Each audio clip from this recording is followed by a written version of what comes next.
Hello sir, आता आपण बघूया आपल्या मेडिकल ERP सॉफ्टवेअर मध्ये H1 शेड्यूल H किंवा नार्कोटिक्सचे रिपोर्ट कुठून काढायचे.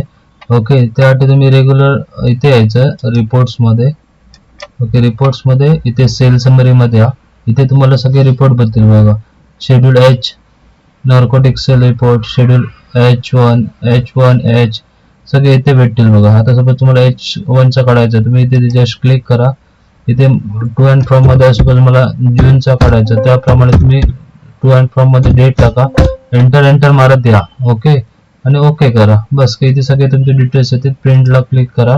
इथून डायरेक्ट प्रिंट घातल्यात की तुमचे प्रिंट येईल. इथे bill date, bill number, patient कोण होते, पेशंटचे डिटेल्स, रेफरन्स डॉक्टर कोण होते, डॉक्टर सरांचं नाव. इथे मात्र बिल मारताना तुम्ही डॉक्टर रेफरन्स तिथे सिलेक्ट केलं पाहिजे, तरच डॉक्टरचं नाव येणार. नंतर कोणता प्रोडक्ट होता, मेडिसिनचं नाव, बॅच काय होता तो, नंबर ऑफ क्वांटिटी आणि त्याची एक्सपायरी डेट. हा तुमचा असा प्रॉपर शेड्यूल H किंवा H1 चे असा रिपोर्ट प्रॉपर येईल. ओके, एकदम सोपा आहे. पुन्हा एकदा दाखवतो. रिपोर्ट्स मध्ये या, सेल समरी मध्ये इथे बघा दिलेलं आहे सगळे. तुम्हाला H1 चा पाहिजे, नार्कोटिक पाहिजे, H चा पाहिजे, परत अँटीबायोटिक वगैरे सगळे इथे दिलेले आहेत सर. ओके, याप्रमाणे तुम्ही रिपोर्ट सिलेक्ट करून रिपोर्ट तुम्ही काढायचा आहे. ओके, इथे फक्त डेट टाकायची, कधीपासून कधीपर्यंत तुम्हाला डेट टाकायची, एंटर मारायचा, डायरेक्ट टाइप करायचं, एंटर मारत जायचं.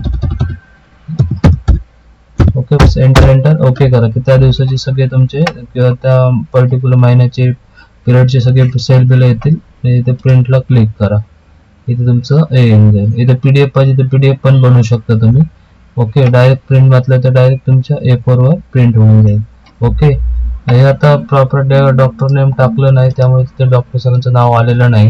जेव्हा आपण रिटेल बिल मधून बनवतो बिल, ओके, त्यावेळी इथे पेशंटचे ज्या डिटेल्स आपण ऍड करतो, त्यावेळी इथे बघू कस्टमरचं नाव. ओके, कस्टमरचं नाव इथे तुम्हाला टाकायचं आहे प्रॉपर. ओके, त्याच्यानंतर बाकीचे डिटेल्स तुम्हाला ऑप्शनल आहे.